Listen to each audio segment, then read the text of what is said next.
Welcome, everyone, to another week of Flight Chat, another week of listener feedback here at the Flight Cast. Let's get right down to it and start off with another gaggle of emails from one Mr. John Rossler himself. Looks like he's got about 4 or 5 here. We'll see how they all shake out. Let's start with his first one that he sent, what was this, on January 11th, called 2026 Thus Far. Flight Chat 2026 Thus Far. He says, the year so far has had some highs and lows. The Reno trip was fun. Well, that's good. Had a good Reno trip. He says, Tammy and I want to combine $100 at the Grand Sierra Casino.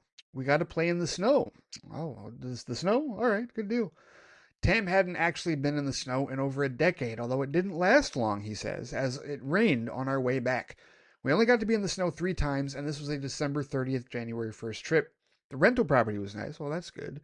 No sledding or snowboarding this time. My mom suggested maybe consider moving into that rental property in less than 20 years, maybe 15 years, because as California continues to get expensive, living in something you own might be the best option. Yep, completely agree with that. Plus, it's 2 units, so she can still rent out another room. Okay. He says, my dad and I went to a Beach Boys tribute band. Although 4.5 songs in, they only got to play half of Surfing USA. A fire alarm went off. Oh, no. Not good, no good. And we had to evacuate the building for 10 minutes. But the band decided to forego their intermission as the fire alarm, they considered the intermission, so we got to leave the show 10 minutes early. Okay, so they called it. That's cool. At least they made up for it and said, well, the fire alarm went off, so we'll just go ahead and count that as the intermission. All right, good deal. He says they actually played the Beatles song She Loves You near the end of the show. That was a nice treat, as the last Beatles tribute we went to was them paying respect to Brian Wilson. Good deal. Fun fact, he says the only instance of the Beach Boys playing Beatles songs I've seen recorded as a group was their 1965 album Party, in which they played a lot of covers of different artists, including Bob Dylan and the Beatles. This was the album they first played Barbara Ann's, which was the final song of the tribute show. Yeah, I know that song. Look up the covers when you get a chance. Also a track called Girl Don't Tell Me, which sounds like a rearranged Ticket to Ride. The Beatles songs covered on Party, I Should Have Known Better, Tell Me Why, and You've Got to Hide Your Love Away. The closest the Beatles ever got to a Beach Boy song was Paul riffing California Girls for Back in the USSR, which was suggested by Mike Love when they all did the India trip in '68. All right, some more Beatles trivia, or really Beatles and Beach Boys trivia there from John on this one. A very rare window where Beatles and Beach Boys tribute bands acknowledge each other in big ways, he says. Makes sense. The Beatles' biggest rivals aside from the Stones were in fact the Beach Boys. Wow, would never have thought of that, because obviously I've listened to all 3. I would say probably if I'm ranking all of them in terms of how much I've listened personally, Beatles 1, Rolling Stones 2, and then Beach Boys distant third. I don't really know a whole lot about Beach Boys. I know way more about the Stones and the Beatles than I do about the Beach Boys. He says, oh, and I became a gold tier Lyft driver for the first time, which was cool. Gold tier? Okay, I did not know that Lyft did tiers in that regard. All right, good deal. Lowe's. All right, here we go. He says, so remember that 75-inch LG TV I said I got as a gift? Well, it was Tammy's brother who gave it to me, but apparently it wasn't his to give. Oh, no. So I have to travel back to Tammy's house with the big TV, but this time they got to pay for a rental so the TV can fit better. Plus, Tammy got me a giant projector screen and film projector as a gift/apology. I'm not too disappointed, he says. I tried plugging in my Wii, but it only displays in a grainy black and white. As you can see in the photo, he sent more photos. Plus, the HDMI ports don't fit for some reason. That's odd.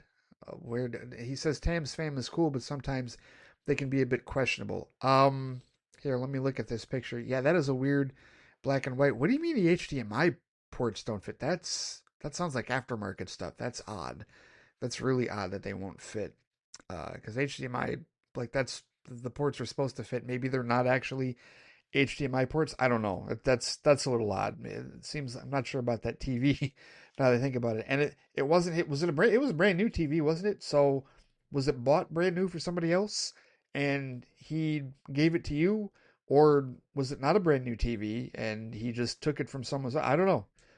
Kind of more questions than answers on that one. But either way, I'm glad that at least some type of apology resolution was able to be worked out for you on that one, John. He says, in terms of quitting my New Year's resolution, I haven't quite given up. On Facebook, a friend was showing off the scene in BVS where Superman slowly started resisting Bat's punches, and one person in the commented, quote, trash. I just did a laughing emoji and blocked him while someone gave an angry emoji. I was tempted to respond, but I knew it was a trap. I got my foot stuck in that trap one too many times. I tiptoed around it.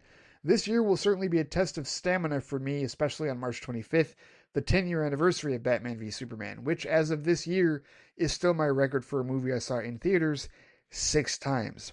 Yeah, that bests my record because I only saw BVS twice in theaters. And my record, I think I've said before, for seeing a movie however many times in the theaters is 4 times for both the 2009 Star Trek movie, the first Kelvin Timeline movie, which is my ultimate record because that was 4 times in 4 days. And then also the Avengers, first Avengers film, saw that 4 times. Oh, and then also Superman. Most recently, Superman last year, I saw that 4 times. I did. And one or two of those was paired with, at least one of them was paired with Fantastic Four First Steps, if I'm not mistaken, if I remember correctly. But yeah, but 6 times, that is something else. Yes, this year is the 10-year anniversary. This March will be the 10-year anniversary of BVS. It is crazy to think that movie's 10 years old already. Wow, what do you know? Which means the Flight Cast, technically, is around that old as well this year, because BVS is the movie that inspired the creation, literally, of the Flight Cast at that point. So, wow, 10 years goes by real quick. John says, first showing was an IMAX showing in Oakland, Emeryville, near Pixar Studios with my friend Omid. Okay, here we go. He's breaking down each of the 6 showings where he went to see BVS. He said, the rotten percentage gave me anxiety all day, but I still enjoyed it. I learned that day that critics can get something wrong more often than I gave them credit for. The second time was with my dad, who actually called it a powerful movie, and he's seen a lot of movies. Rousing vote of confidence. The third time, he says, with my friend Nick and his dad, who thought the critics were off on this one or two. Yeah, so again, more people. This kind of supports what I've been saying about how over the years, the online people and the pearl clutchers are the ones that really hate this movie. The general audience doesn't hate it nearly as much as they like us to believe that they do. The fourth time, he said, was with my mom. She thought it was fine, just didn't really have any color. Again, now that's the color palette thing is a complaint. Yeah, it's not as bright as a Marvel movie, but still, the content of the movie itself, right? For years, we've been told that people hate the content of the movie, and it's just, no, not like that at all. The fifth time, he said he saw it twice at his local bargain theater. So usually when I see something multiple times, he says, I see it with other people. I guess it's because I'm curious to see what they thought in real time. If they decide to do a 10th anniversary re-release, I will only see it if it's the Ultimate Edition since I haven't seen that version in a theater. Does it still count as a 7th viewing if it's a different version? Like, I saw Justice League 5 times. Yes, I had the same cognitive dissonance as you did. So if they were released Zack Snyder's Justice League, will that be a 6th time, or are they pretty much separate movies? Okay, so in that case, the Justice League example, they're separate movies. They're very much separate movies. No. If they release Zack Snyder's Justice League, you have not seen Justice League a 6th time. Justice League is very different than Zack Snyder's Justice League. And we can go, not that you're arguing this, John, but anybody that wants to argue against that, we have receipts. We have plenty of evidence to display, not only in a behind-the-scenes look, but also in terms of the film itself, why those are 2 vastly different films. And no, if you've seen one, you have not seen the other. Absolutely not. And rational people know this. Rational people who have seen both know very much what the difference is between both movies. They're not the same film. With respect to BVS doing a 10th anniversary, I wouldn't count on that. I really wouldn't. Unless it's a Fathom event, or unless it's something done by, when the American Foundation for Suicide Prevention did those special charity screenings of BVS and Zack Snyder's Justice League about 5 years ago that I went to here in Michigan. Unless it's one of those, I would not count on BVS having a 10th, that DC Studios isn't doing that. I do not see that happening whatsoever. They are firmly entrenched in the DCU right now, and they certainly don't want nor need the silly press that would, be garnered with a 10th anniversary showing from, the controversial DCEU. However we feel about it, whatever arguments we have for or against it, it's over. The DCU is here. DC Studios, I would almost put money on that, John, that they are not going to do a 10th anniversary re-release of BVS in theaters. DC Studios proper isn't going to do that. A smaller group like American Foundation for Suicide Prevention, I could see that, but no, not a DC Studios release. Absolutely not. He says, also let me know if my punctuation was all right in this email. I know this has been an error on my end for quite some time. I usually write the email on my phone, so sometimes I don't get to see the whole screen. I'll conduct a little experiment in my next email to see if it will help going forward. It was a bit better. It was. I will say it was a bit better. Punctuation and capitalization and whatnot was a bit better in this email than it has been beforehand. That's part of the reason why, just me personally, yeah, and it depends. Everybody's situations are different, but I try to, like, when I'm writing emails and whatnot, anything that involves paragraphs, I try to do that on my computer because I can't trust my cell phone. And not just in terms of not being able to see the whole screen, but I also can't trust the damn keypad. Like, anybody have like an intuitive keypad on their cell phone and, the touch screen, obviously, and it gives you like a digital fat finger. Like, your fingers aren't that fat. You know exactly what it is that you're typing. But for whatever reason, the damn thing is like, no, you meant to type this instead of that. No, bullshit. Go type what I told you to type, right? But it still gives you the wrong damn letter because, oh, the keys are too close or the touch sensors, whatever. I don't know. I have that issue constantly. So I'm constantly having to retype and recheck, certainly with autocorrect, because autocorrect will give me the wrong damn number or the wrong damn word, wrong damn letters all the damn time. It's like, no, absolutely not. So yeah, I that's for longer form stuff, I don't trust my phone personally. That's just me though. Like I said, it's different with respect to everybody's circumstances. Maybe you don't always have time to type things out on your computer. Maybe like you're mobile a lot, you're busy a lot. Your cell phone is where it's at. So I get it. I do. I get that. But yeah, that's just what I do with respect to that. But no, I think the punctuation was a bit better on this email than it has been in the past for sure. So that was John's first email, 2026 thus far. Now, he had a breaking news email. Ew. So here we go. Flight Chat breaking news. President Lex Luthor. We're getting a little bit political with this, but as I said, I'm not fearful of talking about that subject. He says, so the evil dictator of a president has decided he doesn't want the Netflix and Warner Brothers marriage to happen. Time will tell, as sometimes Trump's bark is bigger than the bite, and I ain't just talking Big Macs. Yeah, so this is a link to a Deadline article. This was written on January 11th. It says Trump indicates he's really not into Netflix buying Warner Brothers, wants to stop the streamer's so-called cultural takeover. Yeah, okay. I don't really.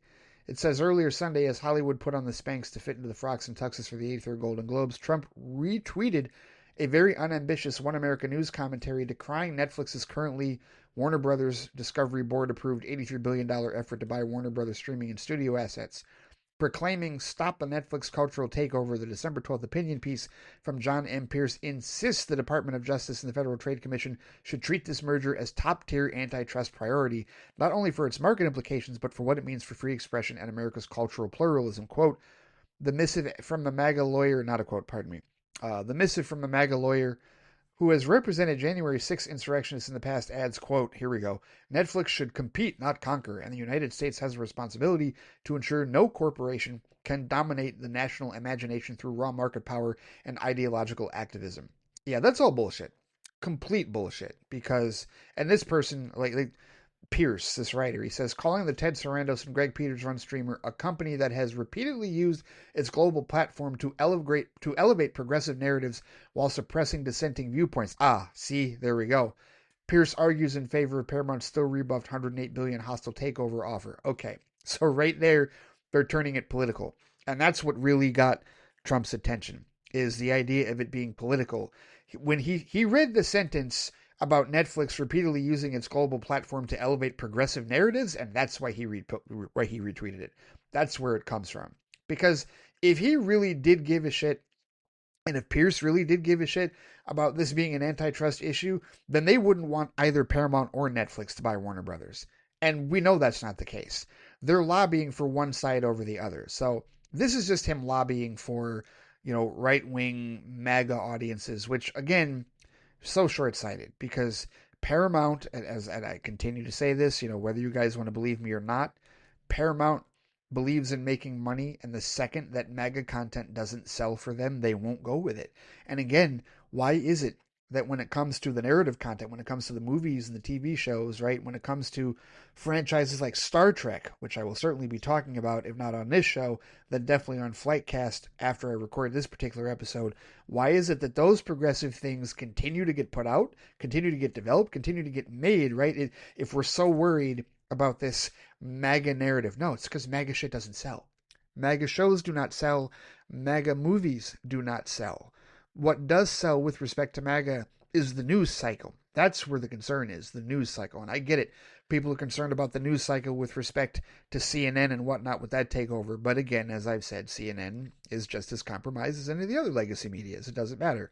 Everybody's out for the dollar. Nobody is really out to inform the American public the way that the American public should be informed, unbiased in that regard. So that's why I think people's worry about CNN falling into the hands of the Ellisons is really just short-sighted.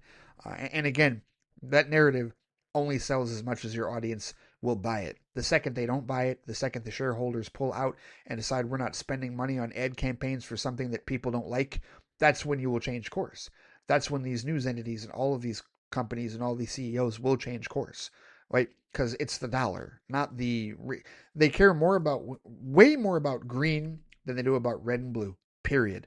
And until people realize that, it's still going to be a mess. It's still going to be nonsense in that regard. But so anyway, yeah, I don't buy that, that he doesn't care. President does not give a shit about antitrust whatsoever. This is just, he saw a political opportunity to divide further, and that's all that is in that regard. I make nothing of this at all, John, to be honest with you. So let's get to your third email, which is DC questions, and I asked Gemini a question. Uh-oh. Interesting. We'll have to see where this goes. He asked the AI a question. So this one he sent on Tuesday the 13th, about 5 days ago. So here we go. First, the question. What do you think Batman would look like in the DCU? Oh, loaded question, of course. He says this is what Gemini came up with. Now, he sent an AI image, and frankly, I don't dislike this image at all. Now, I will tell you, it's not blue and gray. I know a number of people have talked about, hey, let's finally see the blue cowl and the gray suit with the yellow oval. That's not what this is, and it's not the yellow oval either as far as this. I don't dislike this though. The ears are they're higher. They look like they're higher than Ben Affleck, but not quite as high as Keaton. Close, but not quite as high as Keaton, I think, in my opinion. The cowl is similar. It really, the cowl is more of an amalgamation between Keaton and Affleck. Really, this looks a lot like Affleck. This really does look a lot like Affleck, truthfully, but not quite the mesh, if you will, not quite the fabric mesh. I don't mind this. If Batman looks like this in the DCU, I'm perfectly okay with it. He's got the wide eyes, yeah, and that's the thing with respect to AI and with respect to, for people that haven't seen the Ben Affleck clip where he talks about what he thinks AI is going to be, I would encourage you to go on social media. He was on Joe Rogan recently. He and Matt Damon were, and my thoughts on Joe Rogan aside, Joe Rogan is an irresponsible twit for a number of reasons, despite some things that he's been flipping the script on lately with respect to political narratives. I am not a fan of Joe Rogan by any means whatsoever, but a decent amount of people that I pay attention to and listen to have gone on his podcast before. Ben Affleck talked about what he thought with respect to the future of AI and where it was going in the industry, and how even though it should never be relied on to completely write and create things, it could be a helpful tool for writers and creatives as well if they needed an example of something to do as a writer. Now that I agree with. That I totally agree with, right? So it's not a zero tolerance policy on AI, but it's definitely a zero tolerance on AI doing everything. And he doesn't believe that it's advancing fast enough for it to do everything. So in a case like this, I'm okay with asking AI what does it think the DCU Batman can, because you're giving it parameters and it's an extrapolation. Now, this is not where they're going to go with. However, if they went with something like this, it's a darker gray, like I said, very emblematic of Batfleck, which I have no issues with that. I don't have any issues with Batfleck in that regard. A little bit more armored. He's got like the armored shoulders, right? The cape may be a little shorter, but not really short in that regard. No, I have no issues with this. I like this. This AI approximation is perfectly fine in that regard, but looks like John's included a couple of different examples. He says, although the red hues around the bat symbol reminded me of Thomas Wayne. Okay, it is. Now I didn't see it at first. Now it is a slight red hue. I do see that. It's very slight. It's not nearly as pronounced as the outline in Thomas Wayne's, but it is there. He says, so I suggested Gemini make it with a more yellow hue, and it resembled his Rebirth design. Yeah, and it's interesting. I'm looking at it because, and I, again, having read the first however many issues of Rebirth, first 20, 30 issues of Rebirth, depending on the run, I know what his rebirth design looked like. Yeah, and all it is just changing. It's taking the original one and just changing the red hue around the bat to yellow. But this one's more pronounced. This yellow hue was definitely more pronounced, and I'm fine with this too. I'm not seeing a bad look here with respect to, Batfleck. If he were to look like this in the DCU, he probably won't. He'll probably look quite different than this when we do finally see it. I still think we're probably going to see some variant of the blue and the gray with respect to, and maybe the yellow oval. I don't know. I'm not willing to 100% commit to yellow oval, although I think it is certainly possible, and definitely more possible with James Gunn to see yellow oval bat suit than not in that regard. I'll put it that way. John says, I can see this design working. It seems to also have subtle nods to both Batfleck and Battinson. Yeah, the armored shoulders, yes, definitely. That's some Battinson there, I agree.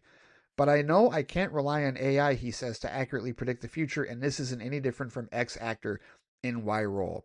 Yeah, and I also want to say that, from a rationality standpoint, John, I'm not going to look at, even though I like these images, I'm not going to be disappointed if this isn't what Batfleck looks like. I'm not, or isn't what the DCU Batman looks like, I should say. Because whatever they come up with is going to be their design and it's going to fit their universe the way that they want it built.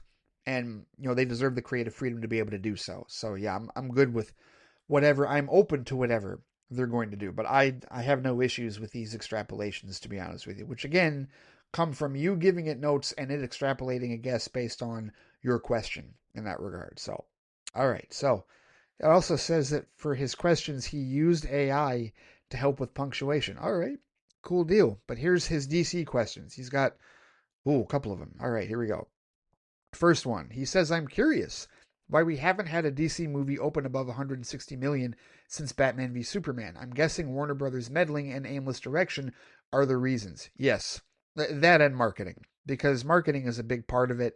And, but also on top of that, with respect to expectations and hype, I feel like those numbers, 160 million, I don't want to treat that as a benchmark whatsoever for an opening weekend, because we really do need to understand that is, such a different, like it's, it's a unique set of circumstances in that regard. It never should be considered a benchmark for opening weekends. Let's see, Marvel opening weekends box office. I want to see where we're at, because I want to look at the box office opening weekends for the Marvel Cinematic Universe if I can. Now that 160 million, was that all domestic? I'm almost certain that's what it was, but here we go. So opening weekends, now are these worldwide opening? Yeah, these are worldwide opening weekends. I mean, the Marvel Cinematic Universe has so many opening weekends that are above 160 million. I would say, like, organizing this, looks like out of the 37 MCU films, they have had. Oh, really? I've got to recount. Okay, 1, 2, 3, 4, 5, 6, 7, 8, 9, 10, 11, 12, 13, 14. No, pardon me. No, 12. Dang it, I lost my count. Can you believe that? Lost my count. 1, 2, 3, 4, 5, 6, 7, 8, 9, 10, 11. Marvel has had 11 of its 37 movies open at north of 160 million. 11. That's under a third.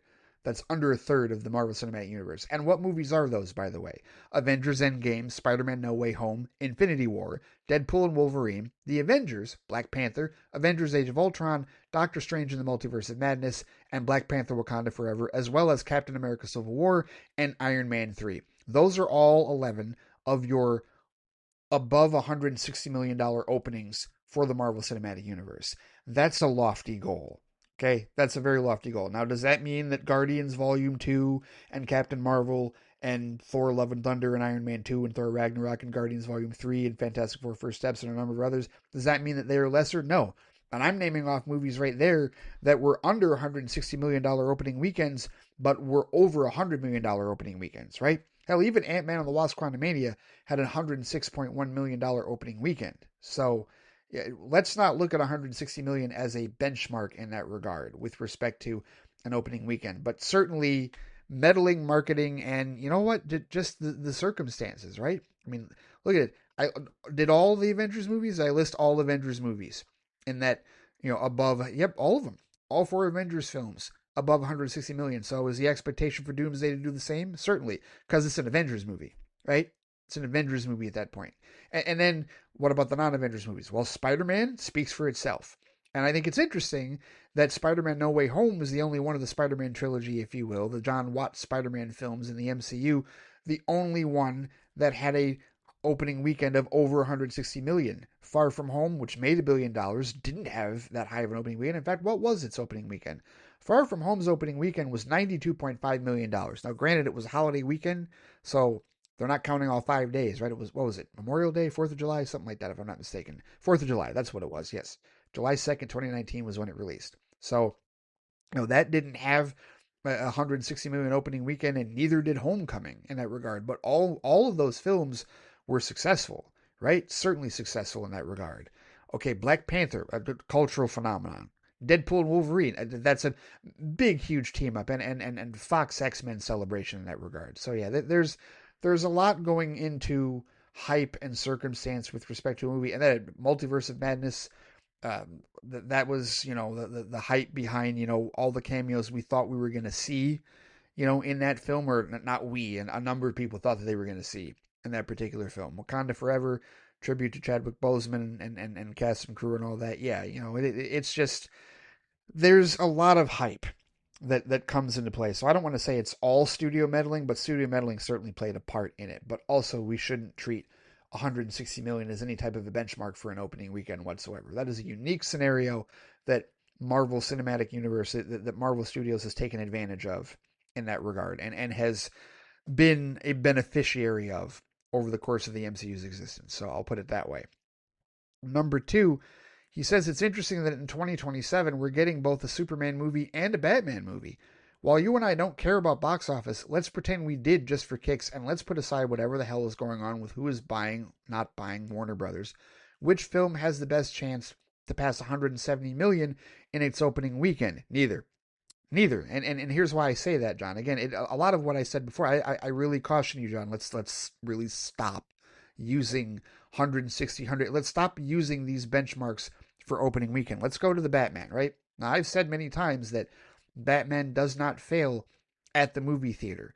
Batman, akin to Spider-Man, more often than not succeeds at the theater. And the Batman's opening weekend domestically was $134 million, en route to 772.7 million worldwide. So seriously, man, let's pump the brakes on this benchmark of 160 or 170 million for the opening weekend. Never mind that. Seriously. I mean, I know you said here that your guess is Man of Tomorrow if Supergirl is a success. You said a fresh rating from the Hell site, an A something cinema score, high audience scores, etc. Possibly Supergirl showing up, maybe helping Superman and Lex against Brainiac could also help. Thinking 190 plus. No, John. I'm sorry. I can't subscribe to this. No, certainly not. I think we're getting into scoreboard mentality stuff here, man. I know you had that disclaimer about how we don't care about box office, but no, I am unwilling to commit further to this line of discussion about opening weekends. No, absolutely not. I certainly do not see that happening for the Batman Part 2. I think your expectations for both of these films are extremely lofty and unnecessary. I don't think that either one of those movies need to make massive opening weekends whatsoever. And it's not something that we should be looking to happen anyway, especially not now. Because you also got to remember, when I look at those MCU films, like I said, 11 MCU films that have opening weekends of 160 million or more. What years did these movies come out? Let's see. Endgame, 2019. No Way Home, 2021. Infinity War, 2016. Deadpool and Wolverine, 2024. Avengers, 2012. Black Panther, 2018. Age of Ultron, 2015? 16? Yeah, 2015. That's right. Multiverse of Madness, 2022. Wakanda Forever, 2022. Civil War, 2016. And Iron Man 3 was 2012, right? Yeah, same year as the first. No, 2013, pardon me, the year after the first Avengers film, right? So we're all over the place with this. And again, these are films that had like a considerable amount of hype behind them at the time, but most of these are pre 2020, right? Like the only ones that are not pre 2020 are No Way Home, Deadpool and Wolverine, Multiverse of Madness, and Wakanda Forever. Everything else, so that's 4 movies out of the 11. The other 7 are all pre 2020 in that regard, right? And also, I should point out that Multiverse of Madness and Wakanda Forever came out in the same year. Deadpool and Wolverine was the only movie that came out for the MCU in 2024. So there's that to consider. Competition. And that's another thing to also consider with respect to box office expectations, John, is the competition that surrounds it in that regard. You know what I'm saying? Like, you're not really competing that much with an Avengers film, as far as a big takeaway. But as far as other films, whether they're a cultural, phenomenon like Black Panther, or whether it's a solo film that comes out, the only one for that year, like Deadpool and Wolverine was. I mean, that's what we're going to, or if it's Spider-Man, right, in that regard. And not only the other thing with Spider-Man No Way Home is that was a culmination of generations of Spider-Man fans because it touched on the 20 years of Spider-Man cinematic history with respect to Tobey Spider-Man and Andrew Spider-Man and all their villains in that regard. So yeah, so many unique circumstances. Let's not do this, John. Let's not go this route and talk about these lofty expectations for an opening weekend for either of these films, for any of these films. I would say this for Marvel and DC in that regard. So let's get to your third question here. You said, I used to think that if the Ultimate Edition had been the theatrical version, it would have made $1 billion, but now I'm not so sure. I think if you cut certain scenes, added some Ultimate Edition material, recontextualized the Martha scene, BVS we're talking about here. I'm not saying I've grown discontent with it. I just think it could have been tweaked enough that random trolls wouldn't post Martha every time the damn movie is brought up, and toned down the Africa subplot. God knows where comic. I don't know where. It looks like your sentence ended abruptly here, but here's the thing. Quite honestly, there was a time where I was in your same position that you're in now, where I questioned whether or not the longer movie would make $1 billion, and then I saw the Batman, which is 2 hours and 57 minutes long, if I'm not mistaken. Here, let me double check that. The Batman runtime. Let's see. Yes, the Batman runtime is 2 hours and 56 minutes, according to Google. So you're telling me that Zack Snyder's, or Batman v Superman Dawn of Justice, rather, the Ultimate Edition, which is 6 minutes longer than this movie, you're telling me that would not have made it? No, I think it would have. I do. I think it would have. Because if the Batman made $772 million worldwide, on a truncated, restricted 45-day release window, then I think BVS being 6 minutes longer would have done the same, especially when you incorporate Superman and Batman into the equation. And I feel like a lot of the plot holes and a lot of the things that the critics didn't necessarily care for with the theatrical version would have absolutely been resolved by the extra 30 minutes that would have been put back into the movie. And it would have had a higher Rotten Tomatoes score. People would have, the Pearl Collector still would have hated it.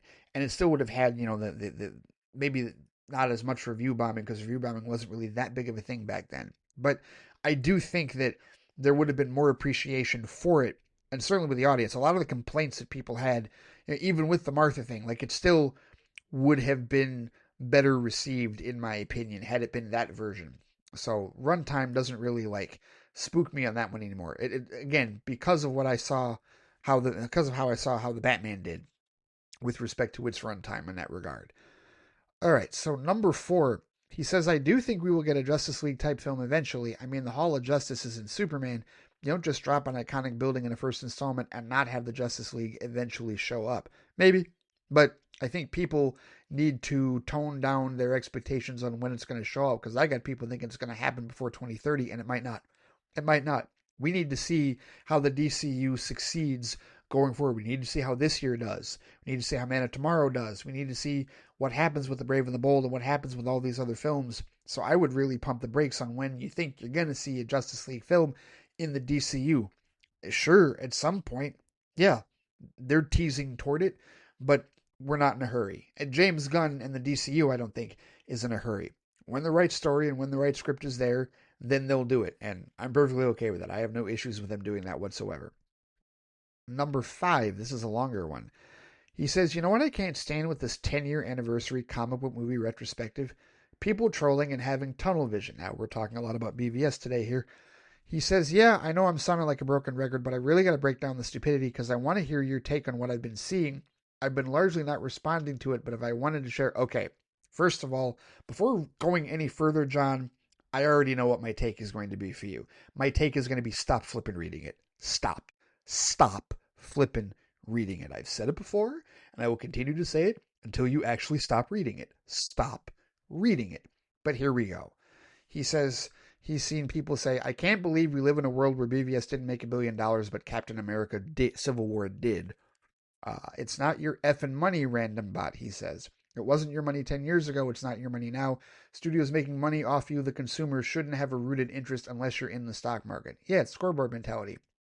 Why are we paying attention to people with scoreboard mentality right now? There's no reason to pay attention to those idiots whatsoever. We know they're trolls. We know they're rage bot artists. We know it's all for engagement bait. Screw them. Toss them aside. He says someone saying all the films that are rotten, bad, X-Men Apocalypse, BVS Studio Squad, maybe sometimes Ninja Turtles Out of the Shadows, and all the fresh ones are good. Captain America Civil War, Deadpool, and Doctor Strange. He says the word fine or okay intentionally doesn't exist to these people who are just trying to get attention. Nope, certainly doesn't. It's either all or nothing, and that's a pathetic way to live life. So why are we listening to them either? We should not be. Another quote, he says, they're saying out of all these 2016 films, Captain America Civil War will be remembered 50 years from now and beyond. And John says, and you know this how? If it does, it's going to be remembered collectively as part of the higher tier of MCU films.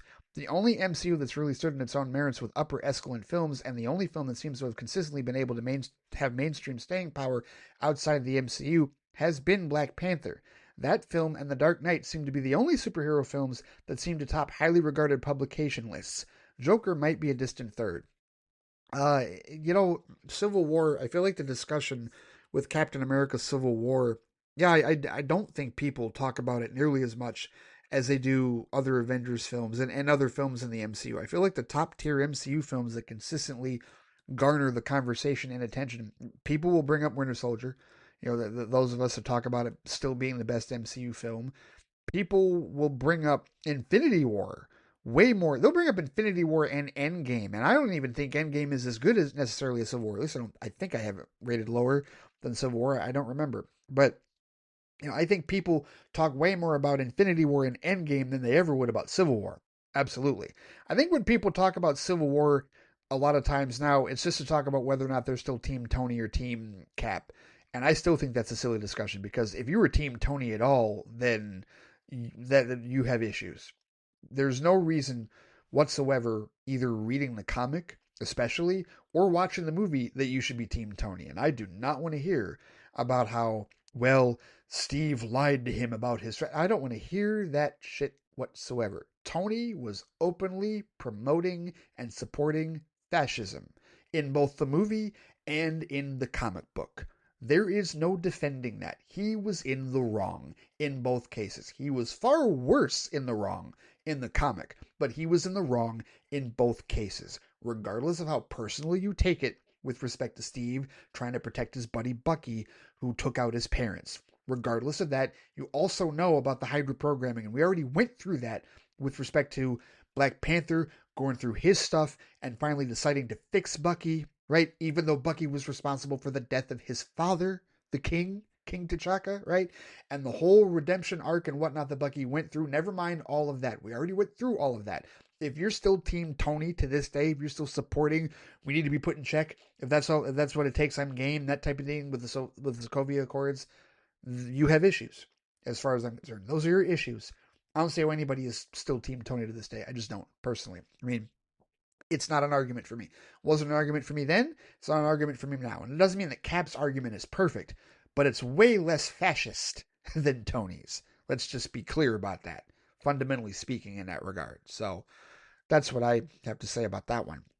But yeah, I don't think Civil War gets talked about nearly as much as Infinity War or Endgame or No Way Home or a lot of the other top tier MCU films. So yeah, I don't think it's going to be remembered 50 years from now and beyond. I think the comic will be remembered far more 50 years from now and beyond, to be honest with you. Then the next one, he says, people only talk about and remember BVS for being really bad, except for a minority of crazies who thinks it's the greatest thing ever. That's what he says they're saying. And then he included the gif from Mad Max where he says, that's bait.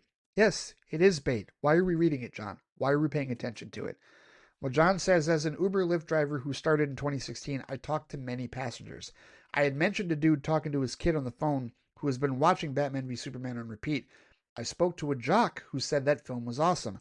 I spoke to a 50-year-old dude who didn't like it, but also didn't like The Last Jedi.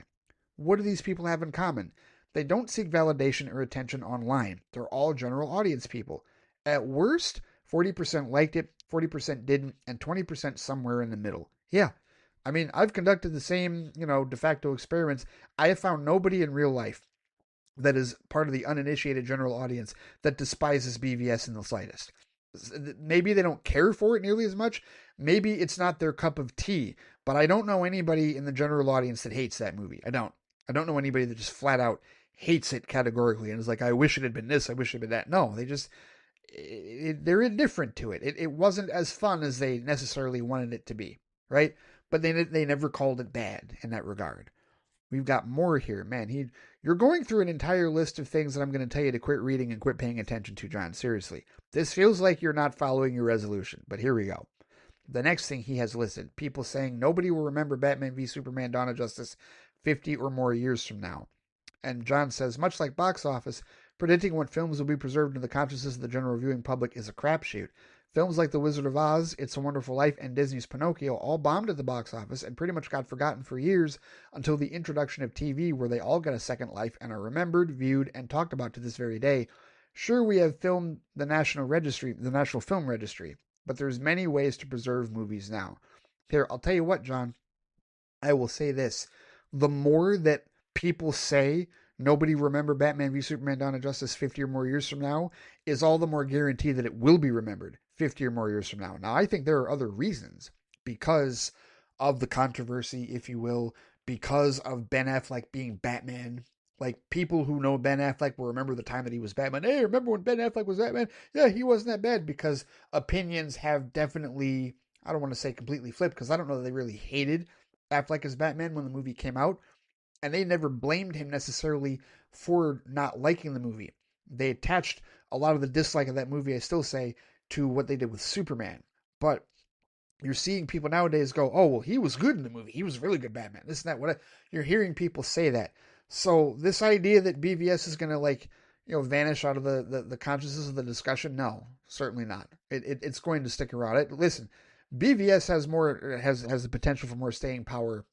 BVS as a film has more potential for staying power in the conversation than Captain America Civil War does. Most certainly it does. And you know what? The DCEU being a short-lived franchise actually helps that, because with every Avengers movie, Civil War gets buried and buried. Like I said, Infinity War and Endgame are already talked about more than Civil War. They're going to talk about Doomsday more than they talk about Civil War, Captain America Civil War, that is. So to me, BVS, what does it have to compete with in that regard? It just doesn't. Whether you like it or not, the conversation itself in the consciousness, in terms of what it was, how it affected fans, the whole thing between the regular and the Ultimate Edition and all that, the theatrical and the Ultimate Edition, that is, right? All of that is going to keep it more active in the conversation for far longer than Civil War. I will say that. So, time will tell, but I think so far, 10 years in, if you're getting people saying silly things like this, John, then that just tells you how much longer BVS is going to last in the conversation, whether those idiots like it or not. So I'll say that. Here's another quote. They says, difference is critics trashed BVS. Yeah. But as John points out, critics also trashed 2001: A Space Odyssey, Home Alone, The Shining, and Fight Club. All initially got bad reviews when they first premiered too. Not to mention, the film is very much a part of the hashtag release the Snyder Cut, hashtag restore the Snyderverse, hashtag sell DC to Netflix, hashtag sell Warner Brothers to Netflix movements, which has kind of taken a life of its own, although probably not for the best reasons. Hell, their argument is, quote, it won't be remembered in 50 years or more. Shakespeare wrote Titus Andronicus, and that was written over 400 years ago and was adapted by Julie Taymor in the early 2000s. Keep in mind, this play was destroyed by the critics and was always considered his worst play, but critics liked Taymor's version and didn't really change a whole lot from the play. Streaming numbers for films got impressive turnouts. Would you add anything that I've missed? Well, countless, John. But again, why are we having these arguments? Why are we having these conversations with these fools? You know they're trolls. You know it's bullshit in that regard. And with respect to, the critics that trash the movie, so the hell what? Critics trash a lot of movies that I happen to enjoy. For a while, critics trashed Die Hard with a Vengeance.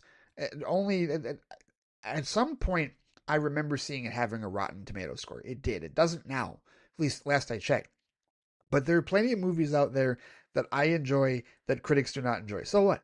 So the critics didn't like the Venom movies, and I own all three. I don't care. It is what it is, So it's all of these lowest common denominator, so these surface level arguments that you're presenting here. Just stop listening to them. If this is how it's going to go January 18th, buddy, then you're in for a long year because you're just paying attention to noise and nonsense and bullshit. It's ridiculous. When the anniversary comes up, we'll see whether or not James Gunn says anything about it or not. He may not. He may talk about it. He may not talk about it. I'm sure Zach will post something, right? And the conversation will come up. But I will also tell you that when we get to a point where the DCU Batman is introduced and we talk about him meeting David Corenswet's Superman at some point, cinematically speaking, the movie's going to get brought up again. The last time we saw Batman and Superman together was this 2016 film from Zack Snyder that led to a sequel in Justice League, right? And then, hey, there it goes back into the conversation again. That's really all I care about. What these other goobers and jokers and trolls and assholes are talking about, no. Not interested. Absolutely not interested whatsoever. So, can we move forward on that and get back to the resolution of not dealing with all this trolling shit? Here we go. Other questions and responses from John. He says that video file that didn't work was my Deadpool action figure on the Christmas tree, dubbing the character and joking with the Funko Wolverine ornament. If you ever tried dry humping a tree branch and Wolverine grunting and scowling, wait, okay. This is the video that didn't work from the last email that he sent. Okay. Thank you for that description. I appreciate that. He says, speaking of 2016, I've been obsessed with the 2016 film The Founder a lot. I know it's just a McDonald's version of The Social Network, but I think Keaton as Ray Kroc really sells it for me. Do you like that movie? And did it ever make you crave McDonald's? Haven't seen it. Have not seen The Founder. So can't tell you if I like it or not. No, I don't think it would make me crave McDonald's any more than I already irrationally crave it as it is, and I need to buck my habit of eating nearly as much of it as I do. And then he says, another film I watched recently was Mel Brooks' High Anxiety, starring Brooks himself. It was a parody of Hitchcock movies, and I may have a hot take here. The Psycho shower spoof is the best parody of the scene ever done, in my opinion. Here, here's your paper, happy now? Ever see it? Nope. Have not seen that one either. So can't offer any of my thoughts and feelings with respect to your opinion on that one, John. Sorry. He says, anyway, that's all I can think of for now. We're going to be heading to Hawaii on Sunday. Might hold off on listening to the show the next day if it drops on Saturday, which it didn't. It's dropping Sunday. Might be fun to listen to on the plane. I'll send pics for the following flight chat. All right, so that was his third email because he apparently sent another email about, just being more, checking up on his grammar.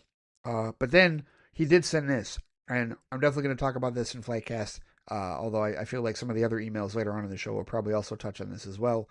But a breaking news email that he sent on January 15th that says, Dave Filoni takes Kathleen Kennedy's job. We shall see how it goes. Yep, I have thoughts. I most certainly have thoughts. Stay tuned for Flightcast right after this particular episode in order to see exactly how I feel about that. But that's it for John this particular week. Thank you as always for the feedback, John. Greatly appreciate it. Looking forward to more. Have a great and safe trip to Hawaii, good sir. All right, next up, our resident Superman superfan Waliyu Mustafa has a pair of emails to start off this year. This first one titled New Year and all that jazz. He says, hey Ray, happy rather belated New Year to you, Shonda, and everyone else out there. Hope you all had a lovely festive period. We did very much. How was yours, Waliyu? He says, ours was rather good. The kids were both spoiled and had a great time. I have to be honest, he says, I was not myself on Christmas Day. Whilst I was present, I actually felt alone, even though I was with my partner, our kids, and her parents. I don't know, I think I was feeling the effects of all those years where I spent Christmas on my own. It's not that I hated being on my own, but depression and anxiety really weighed on me throughout the whole day. Charlie, my partner, could tell something was wrong, and she thought I was being rude, rather, but I just wasn't myself. All I really cared about was making sure the kids had a great day, which they did. Well, it sounds like seasonal depression, Wally. I'm sorry that was the case for you on that day, but it happens to a lot of people. It is definitely a thing. There's no question about it. So don't get too down on it. At least you recognize that, that there was an issue that you were having, and that's really the best that we can do, to move forward and all that. So hopefully Charlie understands as well, and that you guys are better for it, and communicative whenever stuff like that happens. Because that's really the big key is just, communicate what's going on with you and how things are going in that regard. He says on top of this, Micah caught the chicken pox from nursery and had it just after Christmas, but luckily he was able to go back to nursery earlier this month. Oh, my goodness. Estelle, however, has not been so lucky. Not only did she catch it from Micah, but hers was worse. She was absolutely riddled with it all over her face, back, front, legs, arms. Poor girl. But she is recovering well, although bedtime has been almost non existent for me this week, so I will need to catch up on sleep at some point. Charlie's mom is visiting to help look after Estelle, given that Charlie and I are back at work.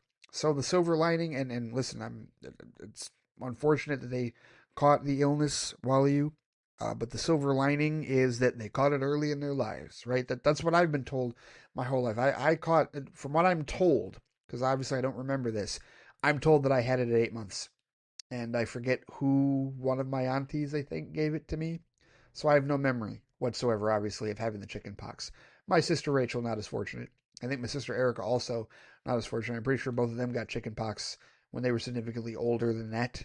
But, they were still kids, right? Because you want to get it early. You don't want it to have to deal with it as an adult or even in your teen years or whatnot, right? Like high school and stuff. So, it's at the very least, both Micah and Estelle are dealing with it now, getting it out of the way, so they'll be okay, out of the woods with it going forward. So that is a silver lining with respect to that. But hope they both get better soon. You said Micah recovered pretty well. Hopefully Estelle is certainly on the mend as well, because yeah, that's tough. It is. It's not easy for anybody. Certainly not on kids in that regard. So yeah, get well soon, everyone in that house, no doubt. He says, I was going to do a video on YouTube talking about the last year in terms of films I saw at the cinema and TV shows I watched. I had everything set up and was ready to hit record, but then I just didn't bother. I felt like it was more of a chore than doing something fun, so instead, I will do it via email to you and the other listeners. Without further ado, let's talk about the movies and TV shows we saw in 2025. Here we go. So, yeah, this is a bit of a longer email from Wally. He says, of course, I really enjoyed Sinners, as you know. Let's not forget Superman. Those are my top two movies of the year. I also saw Weapons, Freakier Friday, and The Naked Gun all in one day back in August. Enjoyed all of them. Avatar Fire and Ash was a good movie to close out the year. Not going to comment on the person who rated this movie an ass, as ass, rather. John, LOL. Finally got to watching the Running Man, he says, and boy, was that a thrill ride. Let's not forget the MCU entries, Captain America Brave New World, still not over that part where Sam Wilson surfs on a flippin' missile, Thunderbolts, a movie I didn't know I needed, and the Fantastic Four First Steps. All in all, a good year at the movies. Special mention goes to Ryan Johnson for another fantastic entry in the Knives Out franchise with Wake Up Dead Man, he says. What a ride that was. And let's also give it up for Guillermo del Toro's Frankenstein. Both of those movies should have had bigger cinematic releases. That's all I will say on that. Yep, Netflix movies for both of those. But yeah, a great year in the theater, he says. In 2026, these are the movies I'm most looking forward to seeing. He's got his list here. I don't know if this is in order, but Supergirl, Spider-Man Brand New Day, The Odyssey, Clayface, Avengers Doomsday, Coyote vs. Acme, Project Hail Mary, They Will Kill You, the Super Mario Galaxy movie, Ready or Not, Here I Come, Michael, The Devil Wears Prada 2, Mortal Kombat 2, The Mandalorian and Grogu, Masters of the Universe, Disclosure, Toy Story 5, Street Fighter, and The Hunger Games Sunrise on the Reaping. That is quite the list, he says, and I know I won't be able to see all of them in the cinema. The first 5 movies I have listed will definitely be seen on the big screen, but the others I will have to pick and choose what to see on the big screen or at home via streaming. On Avengers Doomsday, he says, at the time I am writing this, 4 teasers have now been released. Steve Rogers, Thor, X-Men, the Wakandans, and the Fantastic Four. Yep, that's the only 4 we've gotten so far. He says, I was not expecting M'Baku to be shaking hands with Ben the Thing Grimm, but lovely to see that, and I hope they interact more in the movie. I liked the Thor teaser, but the X-Men one really whetted my appetite. Seeing James Marsden's Cyclops in comic-accurate costume and laser blasting in anger, anguish, despair was an eye-opener, pun intended.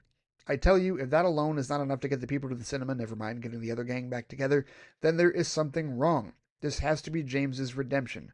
Well, I said that on Vodka Stream a week or so ago. Like, he better get more than 10 minutes in the movie. Because, seriously, like, for him to do as little as he did in the Fox X-Men universe as Cyclops, for him to, he still, I think, by count, has done more in Superman Returns as like Lois's love interest in that movie than he did in all of Fox X-Men as Cyclops. So yeah, Doomsday better be a massive redemption for him. I don't know how they do it. I don't know what they do because it's a massive cast, but it better be on some level. Don't, jerk him around like you did in the Fox X-Men movies in that regard. That's my opinion, subjectively speaking.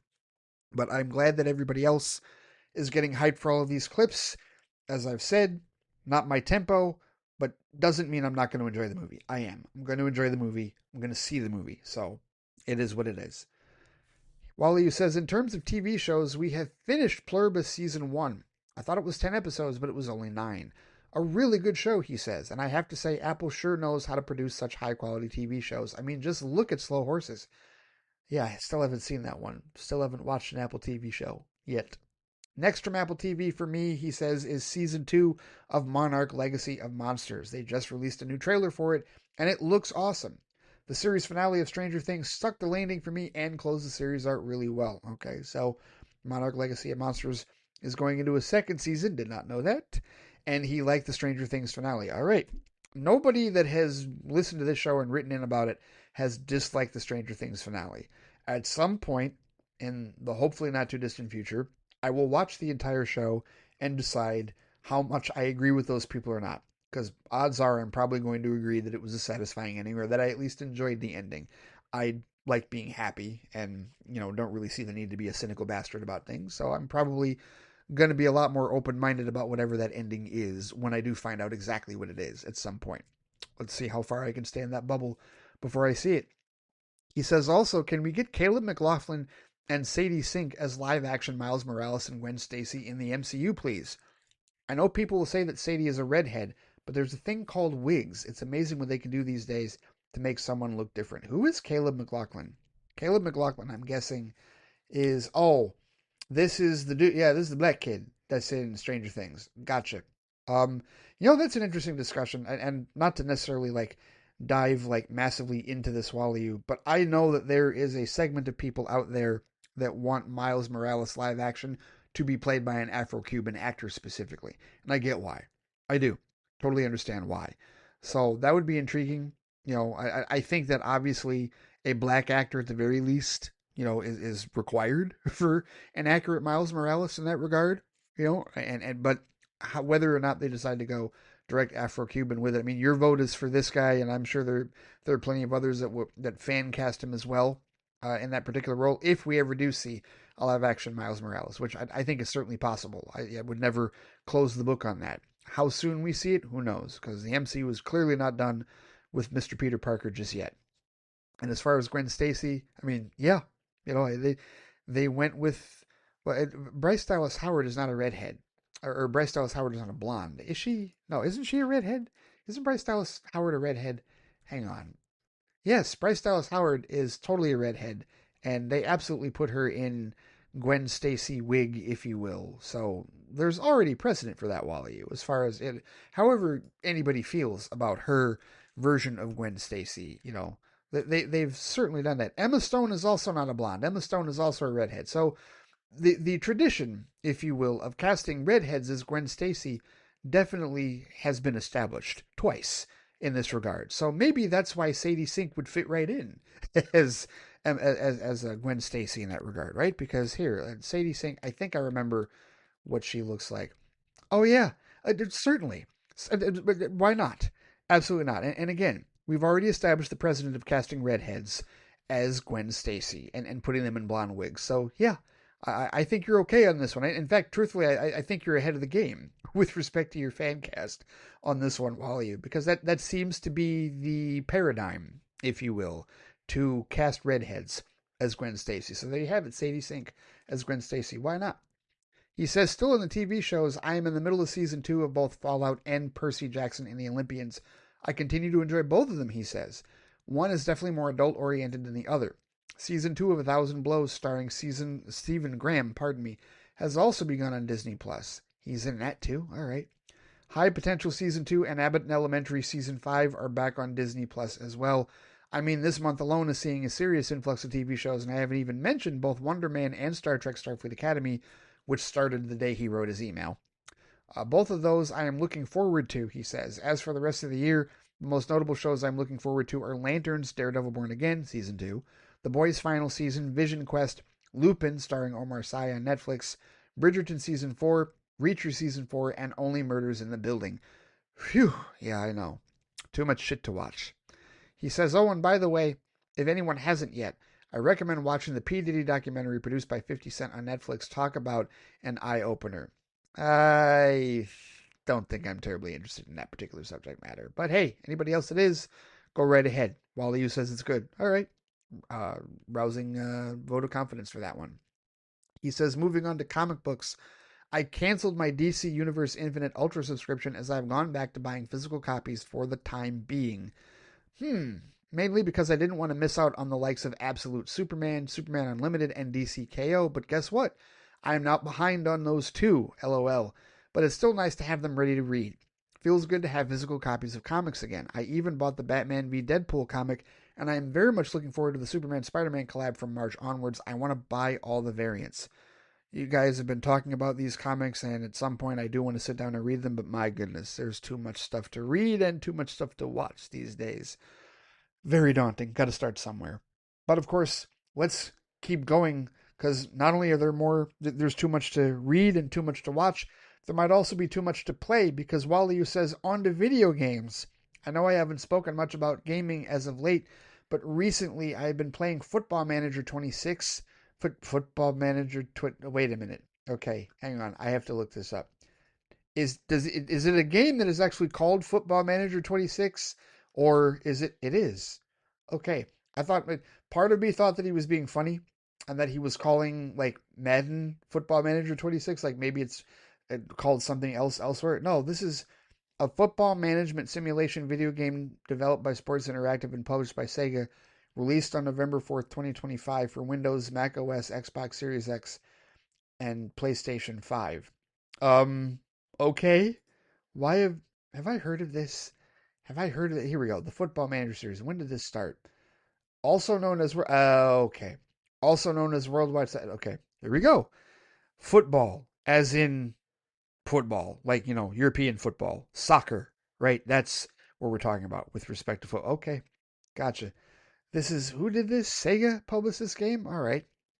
So anyway, learn something new every day. Although I think I've heard of this game, just I definitely have not played it. But he said I've been playing Football Manager 26. Forza Horizon 5, Battlefield 6, and now there's a game called Star Rupture. It's out on early access via Steam. It's a first-person open-world base-building game with advanced combat and tons of exploration. You can play alone, which I prefer, or in a group. You build bases and create an industrial system for mining resources. Oh, and you have to fight off hordes of alien monsters and be careful not to get toasted by the explosive rupture of the nearest planet, hence the name Star Rupture. I've already put in over 50 hours, and I am loving it. I do not have time for all of these. These all sound awesome. All the games sound awesome. All the shows sound awesome. All the comics sound awesome. Where the hell am I going to start with any of this stuff? Media, unbelievable. But here, let's get to this last paragraph. He says, now I see the awards season has well and truly kicked off. I won't speak too much about them. But even if Sinners didn't win big, and it likely won't at the Oscars, that's fine. In my mind and heart, that movie was a cultural phenomenon. And as far as I'm concerned, it is a winner in every aspect. That being said, well done to the cast and crew of Sinners for the categories they did win in. And what about the cast of Adolescence, he says? Stephen Graham, Aaron Doherty, and young Owen Cooper. He must be riding high on Cloud 9 right now, having won an Emmy, a Critics' Choice, and now a Golden Globe, among many other awards in 2025 for his role on the show. Happy for all of them, especially Owen. And shout out to Mark Ruffalo for standing up for people. And I think that'll do it for this email. Hope you and Shonda have a great weekend, and I will speak to you soon. Thank you, Wally Mustafa. That was his first email that he sent on January 16th, 2 days ago. So that would have been on Friday? Friday, yes. He sent in a second email the same day, a little bit after, called, You Think You've Won? You're merely under the illusion that you've won. I know what this is about. I already know what this is about because clearly he wrote his first email before the news of Friday happened. This email is about that news, and here we go. Hey Ray, always the case that I forgot to add stuff in my first email. Damn my ADHD brain. Anyway, I see Kathleen Kennedy has retired from Lucasfilm, he says. What a distinguished career she has had as the head of the company. The movies and shows we have had under her tenure have been nothing short of brilliant. The Mandalorian, Andor, Ahsoka, the sequel trilogy, all have added and further enriched the Star Wars franchise. I hope she enjoys her retirement and she should be well celebrated for what she has accomplished over the past nearly 2 decades. To Dave Filoni and Lin-Wen Brennan, good luck, he says. Steer that ship well and do your best to avoid whatever pirates will try their best to pilfer, pillage, and bait you. And that is what my email subject is referring to. Those fandom menace idiots can cheer all they want. Dave Filoni is not your savior. That is 1000% true. I said that before, and I will talk about it even further on the Flightcast. But yeah, Wally, I think, no, I know he saw my Threads post about it because he reposted it in full agreement. Yeah, absolutely. We'll talk about it. Stay tuned with that. But I agree with everything Wally just said there. But then he says, did you hear the rumors about Sebastian Stan potentially joining the Batman 2 as a certain Gotham District Attorney with a dual personality? Be interesting to see if that is true, but as always, I will await confirmation from either Mr. Gunn or Mr. Reeves. That's where I'm at with it. Totally where I'm at with it. Yeah, I've heard it. Yeah, I've seen it. I think there was even a publication that flat out said that he was going to be Harvey Dent. I will wait for official word from Mr. Gunn or Mr. Reeves. Completely agree with you on that. So, yep, time will tell. Be a great pick. Would be very intrigued to see it, but when we'll wait for official word if and when that happens. He says we also got our first look at Sophie Turner as Lara Croft for the Tomb Raider Amazon Prime Video show. Hot damn, she looks incredible. Looking forward to seeing that when it premieres. Thank you for bringing this up, Wally, because I just saw this picture a couple of days ago, and I brought this up at work because you know what I really love about that? First of all, when I first saw it, I completely forgot about her Amazon Lara Croft Tomb Raider show. Completely forgot about it. So when I saw the picture, it looked like it was some fan casting AI stuff. Somebody who wanted Sophie Turner to be Lara Croft. And then Black Girl Nerds and a couple of others reposted it and was like, oh, this is what she looks like. Here's what I love about Sophie Turner's look as Lara Croft Tomb Raider for Amazon. I love the fact that it is completely accurate in terms of wardrobe, the glasses, the tank top, the shorts, the gun, the gloves. All of it is completely accurate to Lara Croft in the video game without being overly gratuitous like the damn video game is. They didn't over accentuate or throw the misogynistic twinge on any of how she is. And she's talked about, I guess, her workout regimen, and we've seen other videos and photos of the muscle that she put on, similar to what Alicia Vikander did for the Tomb Raider film that I really liked. You know, I only saw the first Angelina Jolie one, so I don't really have tons of opinions on that version. But I just really appreciate that this is a tastefully done version, at least on appearance, of the Lara Croft character as Sophie Turner is portraying her. And I like that they didn't oversex it. They didn't. And they could have. And I'm glad that we at least live in a society, a climate where we know the audience won't, will not gravitate toward that, will not appreciate that en masse. You're not going to get a whole lot of, critical acclaim if you do something so incredibly sexist as that would be, right? And just go side by side, compare it, and any goobers out there that are saying, oh, she doesn't look like Lara Croft in the game. That's basically you outing yourself as a misogynist because you don't like that she isn't as endowed as the video game version was. And that's your own damn fault because she looks phenomenal, Sophie Turner does, as the character, and I'm glad that it was done tastefully. I'm very glad that it was done tastefully. The show wasn't on my radar, clearly, because I completely forgot about it. Now I'm curious. At some point after I get caught up on all the other Amazon shows that I have to watch, maybe I'll watch that one for sure, because she looks awesome. I'm with you on that one. Hot damn, she looks phenomenal. I agree. Incredible, you said, for sure. Action Comics #1, Wally, you says, has done it again. It wasn't enough that Superman #1 became the highest selling comic book of all time back in November when it sold for 9.2 million. Now Action Comics #1 has surpassed it. The 9.0 graded issue, which once belonged to Nicolas Cage, it was stolen from him at one point and he got it back, only to sell it for 2.2 million later on, sold for a whopping 15 million. Wow. You can find out more here. He provided a link. He says Spider-Man and Batman may be god-tier characters in terms of their popularity in the cultural zeitgeist, but you cannot deny the power Superman has when it comes to selling #1 comic book issues in pristine condition. Right, I think that's it. If I've forgotten anything else, oh well. Speak soon. Thank you, Waliyu Mustafa. As always, Waliyu, thank you for the feedback. Indeed, greatly appreciated. And yes, the link to this is written on supermanhomepage.com. A rare copy of Action Comics #1 The 1938 comic book that introduced Superman to the world has shattered records by selling for $15 million in a private sale. Let's see, a lot of pop-ups here. But yes, this is the one, people, in case you were not familiar, this is the one where he's carrying the green car, where he saved the man, he's got the green car over his head, that was recreated in Superman Returns as well. It says the deal announced Friday, this would have been Friday a couple weeks ago, by Manhattan-based Metropolis Collectibles slash Comic Connect, demolishes the previous comic book record of 9.12 million set just last November, when a copy of Superman #1 sold at auction. Both the seller and buyer have chosen to remain anonymous. Very smart. This particular copy has a colorful history, it says. It was stolen from actor Nicolas Cage's Los Angeles home in 2000, only to resurface 11 years later when someone purchased the contents of an old storage locker in Southern California. After being returned to Cage, who originally bought it in 1996 for $150,000, he sold it at auction in 2011 for $2.2 million. Vincent Zerzolo, president of Metropolis Collectibles Comic Connect, called the comic, quote, among the holy grail of comic books, noting that it marks the birth of the superhero genre. An estimated 100 copies still exist of the comic that originally just sold for 10 cents. Sold just for 10 cents. Interestingly, the theft may have actually increased the comic's value.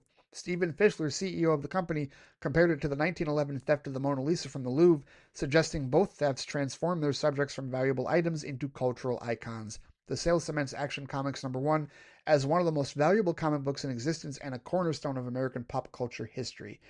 Yes, Wally, I thank you for sending that link, and I would not disagree. When we talk about the god tier level of popularity for Spider-Man and Batman, we're talking about in terms of franchise.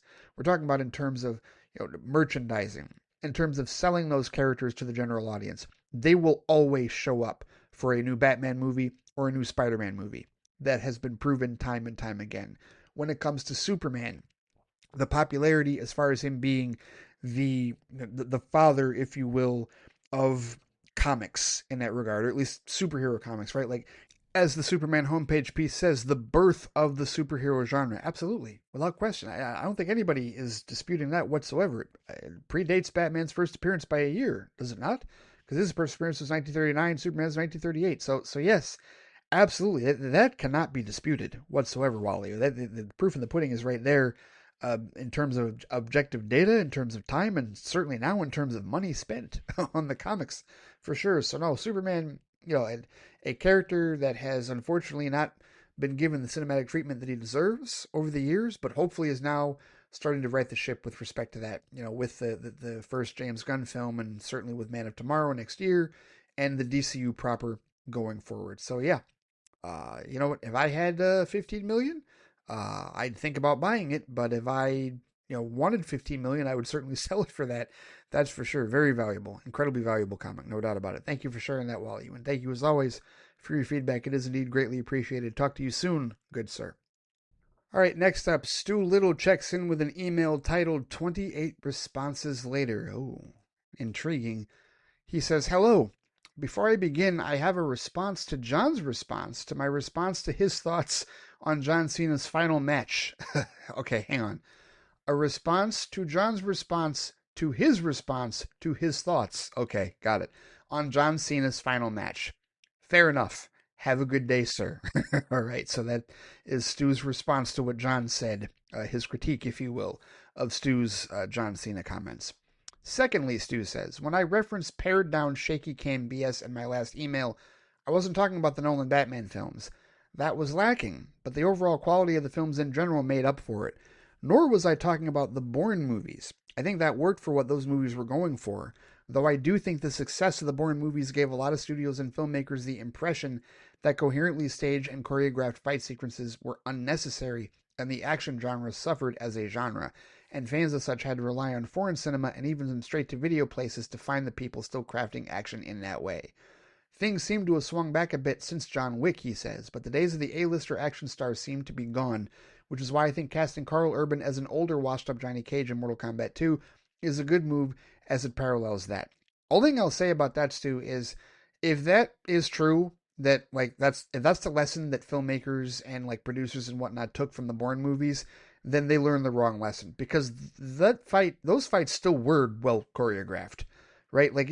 they were still coherently staged and well choreographed in that regard. If you actually look at like the technical proficiency and like what Matt Damon and the stunt guys are doing, no, they're actually choreographed quite well. It's just how Greengrass decided to film them, with the shaky cam. That's what makes it frenetic, and that's what gives it, puts you in the POV as far as like being in the middle of the fight. So if it's another case of, I would say, studios and whatnot learning the wrong lesson from something that was actually done very technically proficiently, but they just thought of it as a way to be cheaper with respect to, fight choreography and whatnot because they thought it wasn't necessary.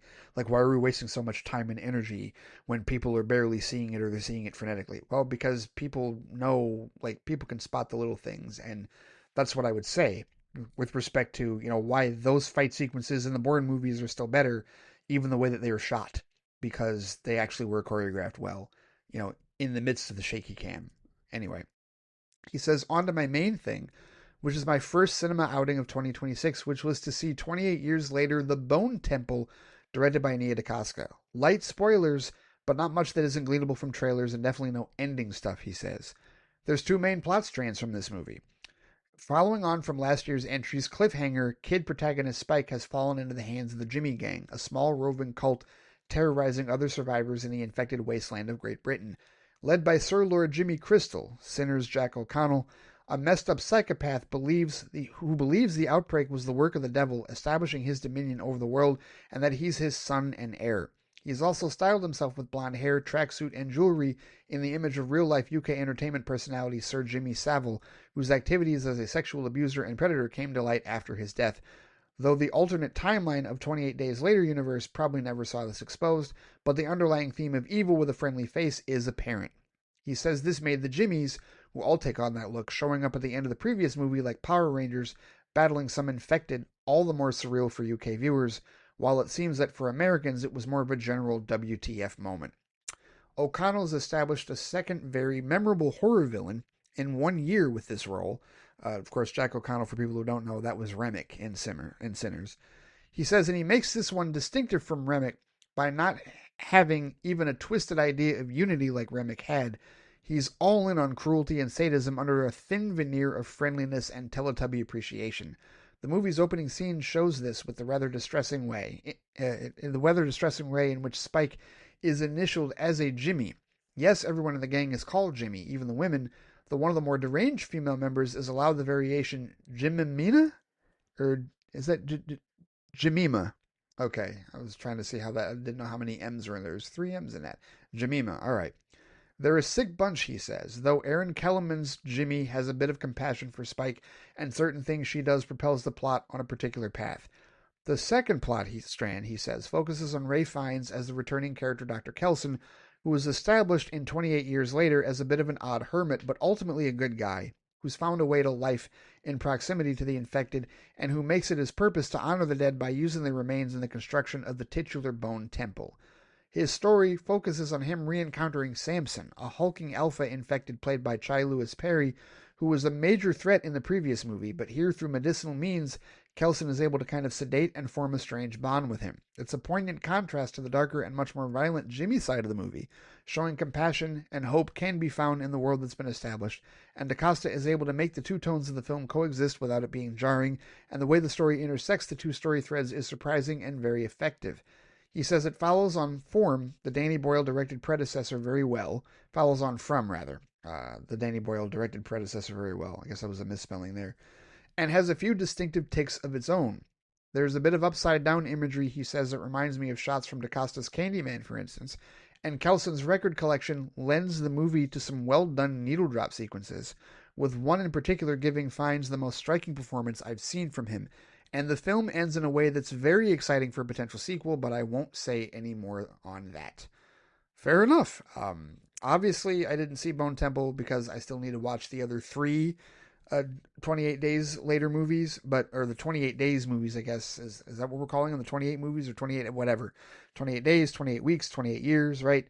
What I didn't know that I've been reading about lately is that Nia DaCosta directed this one, and people have been talking about the versatility of her directing style and how she's quietly been going about directing these different films that all have different styles. And almost kind of, not to like discredit her name or like take anything from her name and whatnot, but almost as though she is kind of like the other Ryan Coogler, if you will, the female Ryan Coogler, because with respect to, and somebody actually, Shonda sent me a really long video that I didn't watch all of because I don't like longer form videos on TikTok at all. YouTube's different, but not TikTok. But this guy did this whole video essay about how Nia DaCosta and Ryan Coogler are filmmakers that survived the Marvel Cinematic Universe. And I think that's a little harsh to say survived, but he was trying to establish the difference between what you do in a studio system that is producer controlled and what you do by yourself.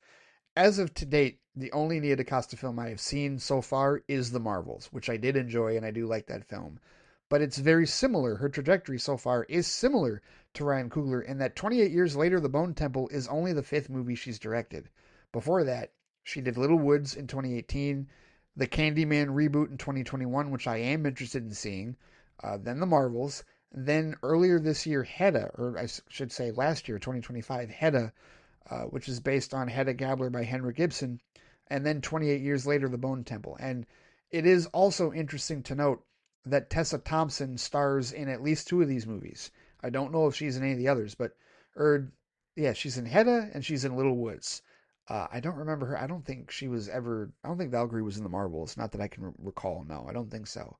And I don't know about if she makes an appearance in Candyman or 28 Years Later, but yeah, there's definitely like a similar trajectory in terms of what she's doing in her career to Ryan Coogler. So just like I need to go back and watch Fruitvale Station and finish Creed, I definitely need to watch Nia DaCosta's other films. Most certainly, I need to watch all of them. Maybe I'll do that next month. That might be part of what I do for next month because I've got some plans for February this year. I had some very ambitious plans for February, and I hope to be able to see them through in that regard. But we'll see how that goes. But either way, Nia DaCosta is definitely on my radar. Definitely need to see more of it, and I've heard great things so far with respect to Bone Temple and her filmmaking style in that regard. But Stu says finally, just a shout out to the upcoming Ronald D. Moore run God of War TV series on Prime, finally seeing its lead actor for Kratos announced, and it's Ryan Hurst, known for Sons of Anarchy and Remember the Titans. For people who don't know, because I haven't seen Sons of Anarchy, he was Bertier in Remember the Titans, which I have seen multiple times. He says also, interestingly, he did the performance capture of Thor in God of Ragnarok, which I just happened to have finished my recent replaying of just before the announcement was made. He was incredible in the role, and I think he showed the chops to handle playing Kratos, though there is a question of what his appearance will be like in the movie, as he's a convert to Sikhism in real life, and that would prohibit him from shaving his head and possibly even wearing a bald cap to sport a completely faithful look. His beard works, though, and I'm sure it'll not be a big deal to me if he's longer haired. I don't know who Thor will be played by, though I have my own personal pick I won't name, and interestingly, Teresa Palmer has been announced as playing Thor's wife, Sif. There's lots of good roles in the Norse arc of the franchise, including Kratos' son and co-protagonist Atreus, aka Redacted, and maybe even a few Greek figures if the show delves into that history with flashbacks. Take care, Stu. God of War is a video game series that I played the first three games of and then didn't go any further. So I have that much of like an introduction to it, and it's been a long time since I played the first two for PS2, and then of course the third one on PS3. But obviously there is a following with respect to that. I personally don't have an issue with the Ryan Hurst casting. I did wonder if there were going to be people considering that the voice of Kratos in the video games was played by one of two black men, either T.C. Carson or Christopher Judge. I did wonder if people were going to suggest, hey, why wasn't Kratos cast as a black man in this particular iteration? But you can't necessarily, like visually speaking, say that he is black.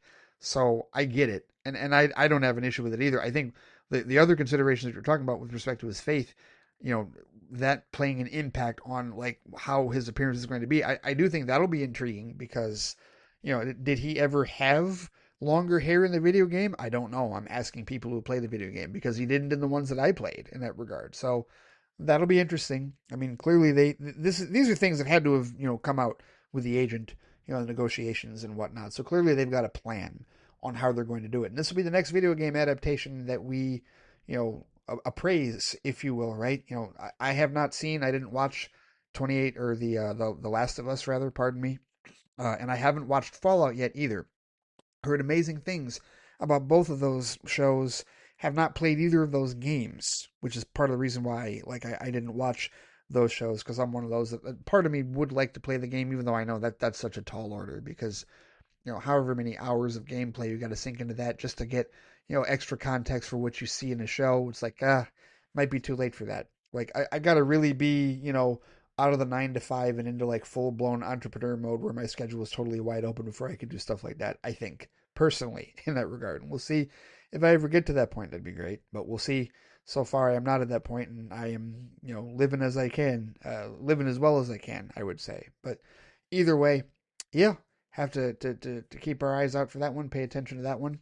But yeah, Prime, I tell you what, we're getting to the point now where Prime is really making a run, I think, kind of towards Apple TV Plus's ranks, if you will. I mean, Prime's had some hits, that people have loved, Man in the High Castle, Marvelous Miss Maisel, and that's before even getting to Invincible and The Boys and Gen V and all that stuff, right? But yeah, it'd be very interesting to see how this goes. And of course, Rings of Power, right? The people that love that show as well. So be very intriguing to see how this goes down. But thank you as always for the feedback, Stu. Greatly appreciated. Looking forward to more updates, good sir. You take care as well. And finally, we'll close out this week's feedback with a no subject email from Jared Cardos. He says, "Hey Ray, hope you're doing well. Here are my thoughts on your last couple of episodes. During this chat episode," he says, "you talked a couple of times about getting that big Enterprise D Lego set, and I believe you've talked about having others in the past, which makes me wonder, what other sets do you have? I ask because this past Christmas I got one, the Infinity Gauntlet from the MCU movies, as a gift, and as I'm enjoying the process of putting this thing together, I get the sneaking suspicion that it won't be the last." All right, a brief primer, if you will, to answer this question, Jared. I am a Lego maniac. I have all of my original Legos from when I was a kid. And that's what makes the answer to this question a little bit murky, because to be very honest with you, something occurred to me when I was putting together my Lego Enterprise D at 3,600 pieces in what was a 12 and a half hour long marathon. I got through half of season 5 of Star Trek TNG, my favorite season of TNG, as I was putting this model together. It occurred to me that this model, unlike all of my other models that I had when I was a kid, I'm never going to dismantle. Ever. When we move to our home, wherever that future home is, this thing will be transported as carefully as possible in one or maybe two pieces, and that's only if I decide to separate the saucer from the star drive section when I transport it, right? This thing is going in a box, and it will always be permanently displayed as one thing. As a kid, you were encouraged with Lego sets to assemble and disassemble and be imaginative. It's different these days because now, with how much Lego has expanded and how you can actually buy specific bricks for your own like imaginative needs, and now there are even sets that are called 3-in-1, where they give you the primary model on the front of the box, but there are two other models that they give you instructions for using the same pieces that you can build on the back in that regard, right? So to tell you what sets I have is tricky because none of them are assembled except for this Enterprise. And I came to this realization that going forward, what I would like to do, and granted, I don't necessarily want to do this now because we live in an apartment, and truthfully, I would like a home that I can, where I can control the location and build a Lego room. Truthfully, I want a Lego room. That's like part of my man cave plan, is to have a Lego room. What I would like to do is when I get like fully into collecting new Lego sets, I will have ones like this Lego Icons Enterprise D that will, remain assembled. And then I want others that I will probably join with the Legos I already have. And that will be like my imagination, like Lego pieces. Like, hey, if I want to build stuff, like if I want to build this, I want to build that, I will have these pieces to do this and, design my own stuff instead of like finding other sets. And I have some older sets. I mean, but that's the tricky part. If I go through and try to find instructions for all my older sets and rebuild them, that's going to be even trickier because I will be sifting through thousands of Legos to do so, which I could do. But boy, you want to talk about it, time consumption. I mean, hey, when I get a home, when we get a home, I would be committed to doing that, but not as of yet. So I can tell you that one of the sets that I did have from many years ago that my ex-girlfriend bought me, that's how long ago this was, because Shonda and I have been together 16 plus years, so this is even before then.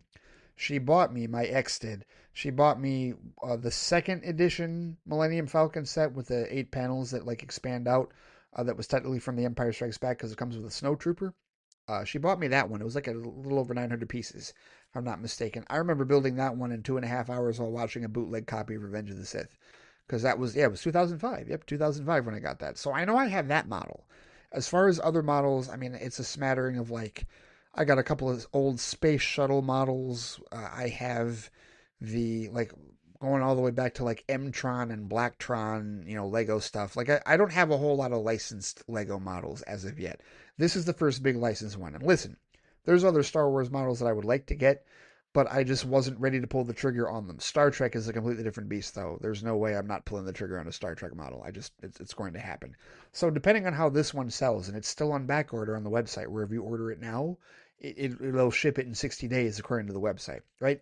Depending on how this one has sold, if they decide to make more Star Trek models in the Lego Icons label, yeah, they're all going to get bought. And so it's basically going to be me, Jared, building my adult Lego collection, my adult Lego displays from this point on, to be honest with you. So think of this as my intro to the new wave, if you will, after having been a Lego maniac my entire life. That's the best way that I could put it. But I do not have nearly enough to show off pictures like Anthony and others of my displays. I don't have Legos displayed like that. I don't have room to display Lego models like that I would assemble. I will.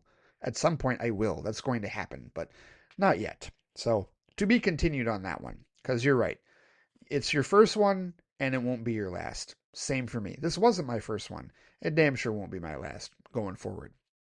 Moving on, he says, while I get what you're saying about Sam staying as Captain America, and I totally agree, I will say that outside of a brief Falcon solo series in 2017, both Steve and Sam have been Captain America for almost a decade in the comics.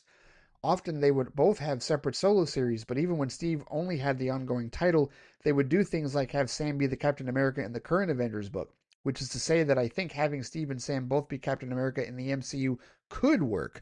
Of course, this all presumes that Steve will be back in the MCU after Secret Wars, either by Chris Evans or by another actor, so I guess we'll have to wait and see what the MCU actually does. Well, the only thing I'd say to that, Jared, is how would you explain that to the general audience? And mind you, you may be able to easily answer how you would explain it. That doesn't mean the general audience is going to accept it. It doesn't. I think that quite honestly, it would start a lot of conversations like, well, who's really Captain America? And it'd be a lot of nonsense bullshit think pieces and people trying to. I mean, I could see a whole new wave of rage bait just over who's the real Captain America, the white one or the black one. That could happen. You can envision it. You can see it as clearly as I can. I don't think that's something the MCU wants. I think that they should avoid that. And they can. They can easily avoid it by going with their canon that Sam is now Captain America and Steve is not. He's retired. They can bring him back, put him in whatever. Listen, they had him in the Nomad look in Infinity War, worked just fine. They can do a similar thing here as far as I'm concerned. I don't think that's a problem or a debate that they necessarily want. Now, we'll see. We'll see how they execute it. We'll see what Roger's role even is in Doomsday. It might not even be that much. But that's just me saying, that's where I think we are with respect to that. That's what I think, the case is with the character. I hear what you're saying about the comics, and I get it, but you got to remember these are movies, not comics, different audience, different considerations, different conversations, fair or not. That's how it works here. So I have my doubts. As well as it might work in the comics, I have my doubts that it would work nearly as well and as seamlessly with the general audience in movies. But we will see. We will certainly see what they decide to do. All right, continuing, he says, on to the most recent flight cast. On the awards circuit and how Sinners might be getting snubbed, I think there is definitely an argument, he says, that a lack of diversity within the Academy ranks and other awards groups plays a role in how movies with minority-led casts like Sinners end up not getting awarded as often. I will say, he says, that I think there is another factor in play, not as important, certainly, but still likely plays a role. Not only was Sinners a primarily people of color movie, but it's also a genre movie, specifically in the horror category, and those movies typically don't fare well in these awards. I get the feeling that if Sinners didn't have any vampires or other supernatural elements, it might have a slightly better chance at winning bigger in places like the Golden Globes. I disagree. I actually disagree with you on that, Jared, and the reason I disagree with you is because I think that the whole point of the vampires, I think if you take the vampires out of it, it loses a lot of what Ryan Coogler wanted to do with it. And specifically, there's a groundswell of support among black people, among black audiences, for not engaging in torture porn, if you will, or profiting off of black pain, right? You hear a lot of that. People are tired of seeing black people play slaves. People are tired of seeing black people being oppressed, right? All of the racial undertones and whatnot. Not that we want to forget our history, but we're tired of seeing enough shows and movies about that. We want to see something different in that regard, right? And that's what made Sinners different, was that these black people were empowered. These black people were doing their thing and had to deal with otherworldly forces as a result of, already it was scary enough that the world was trying to take them down. Now they got to deal with vampires and whatnot trying to take them down. There was a lot of symbolism and a lot of metaphysical stuff with respect to that particular story. And so, yeah, I think if you take vampires out of it, it loses a lot of that luster. Conversely, I think that if you take vampires out of it, I think that it's treated just as another one of those types of movies and doesn't get nearly the amount of attention awards wise. I think because of the supernatural stuff, I think because of the cultural aspect that they added with Remick and his vampires and also with Grace and everything going on with her and her husband and her daughter, like all that, I think that elevated and put it ahead of period pieces involving racial undertones, right? So it was more than just your typical period piece movie about black people dealing with racism. They elevated it into a different stratosphere by making it a vampire film or by involving vampires and supernatural forces into it. So I don't think it would have gotten the same attention, had it not been in that particular genre. And if people, I feel like, not saying you're saying this, Jared, but I feel like if people want to be lazy about it and put it in the horror category and just consider it strictly a horror film, that's their business. But I think it transcends that genre, as a number of films like it do in that regard. I mean, there are whole portions of the film that are not horror, and even the horror aspects of it, it's really survival. It's not necessarily horror in the straight sense. I mean, we look at vampires and go, oh, well, it's a horror movie, right?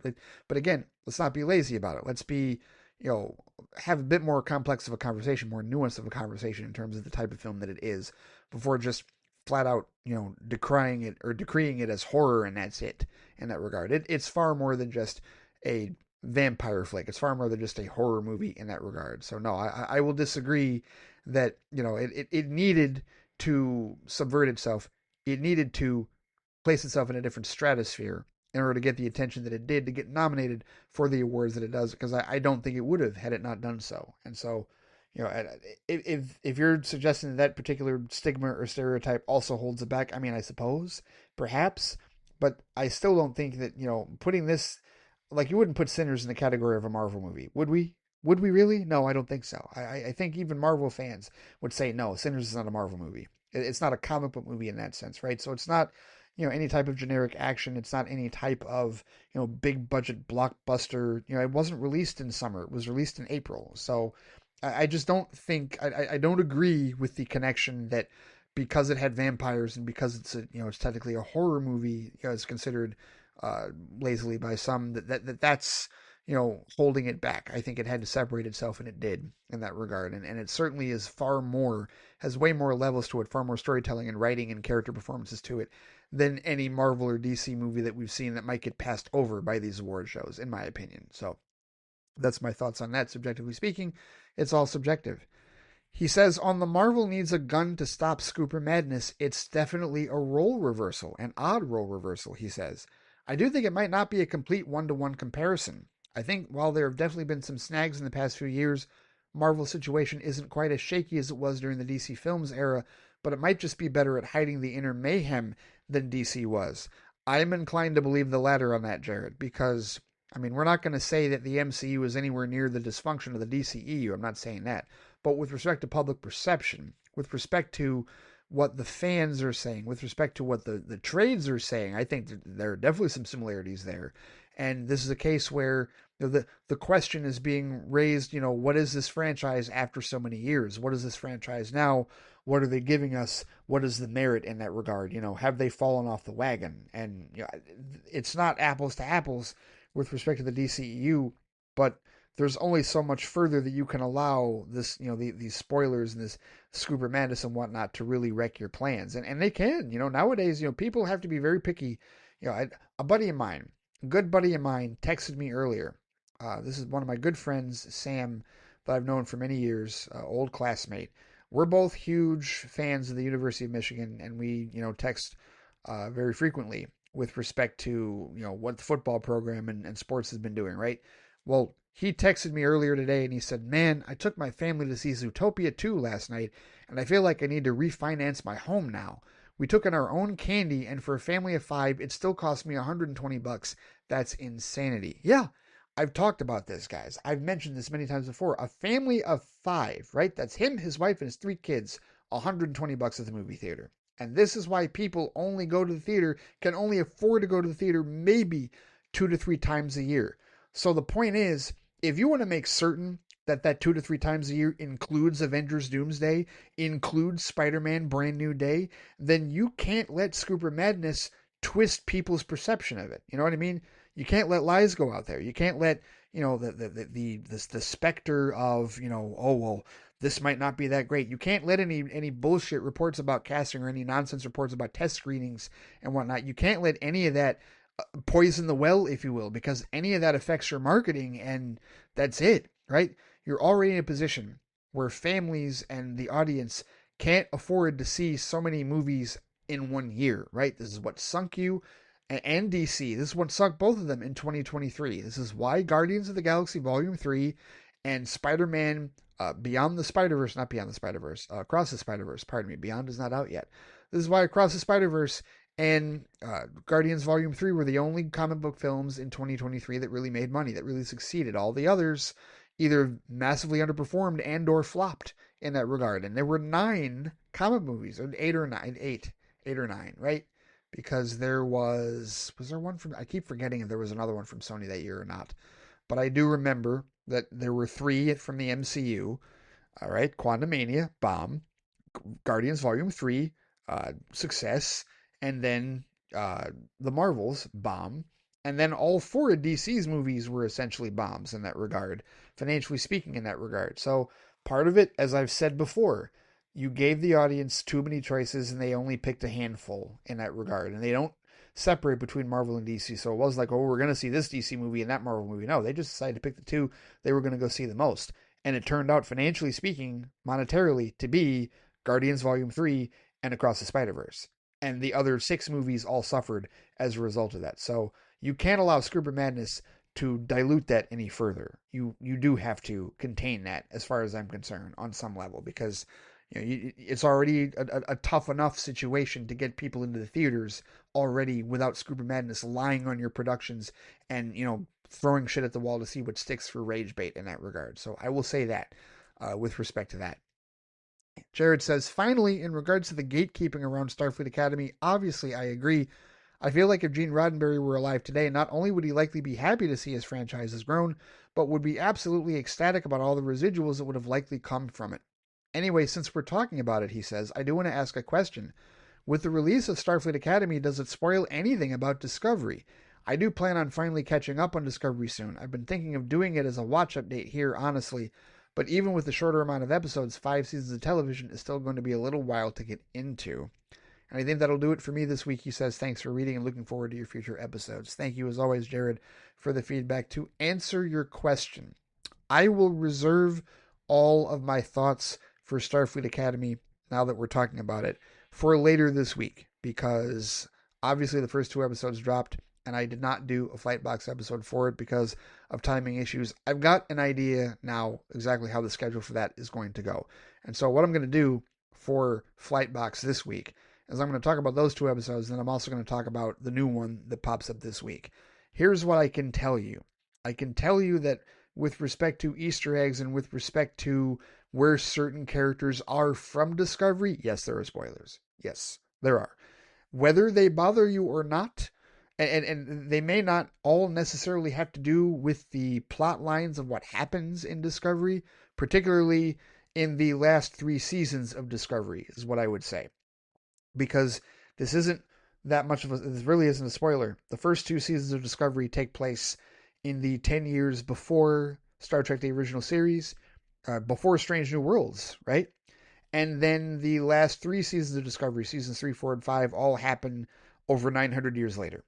There's wibbly wobbly, timey wimey stuff going on with that, and that is as much as I will say. So yeah, there is a chance of picking up some spoilers from Starfleet Academy. There is, most certainly. Whether those spoilers bother you or not, or how directly they tie in to what events and whatnot and characters in Discovery, tough to say. I already know there's a few things as far as people that are involved that are like, yeah, that's a spoiler. Yeah, this is a spoiler. Yes, that is true.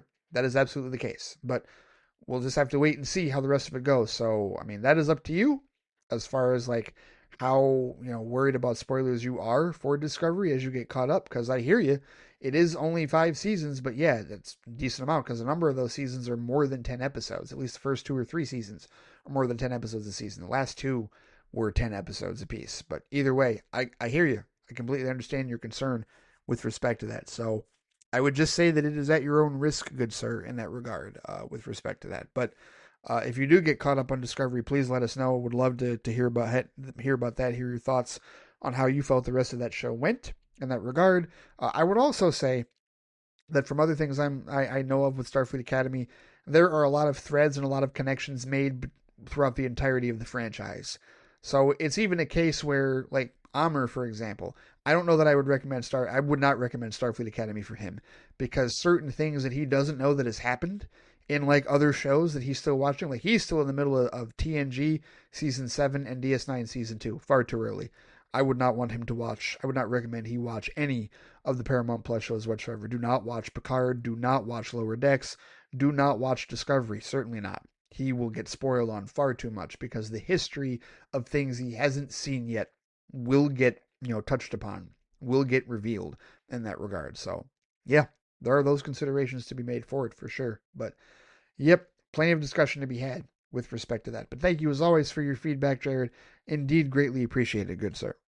And that will do it for Flight Chat this week. Thank you to everyone who sent in feedback. Greatly appreciated. Great conversations as always. Plenty more to talk about going forward. If you want to join in on the feedback circle here every week, you can find me on Threads and on Instagram at the FlightCast, on BlueSky at FlightCast.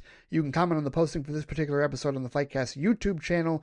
There's also the FlightCast Facebook page. And as always, I can be reached by email at ray@theflightcast.com. All right, take care. Stay safe out there. Have a great week, and I will see you all next time. Take it easy.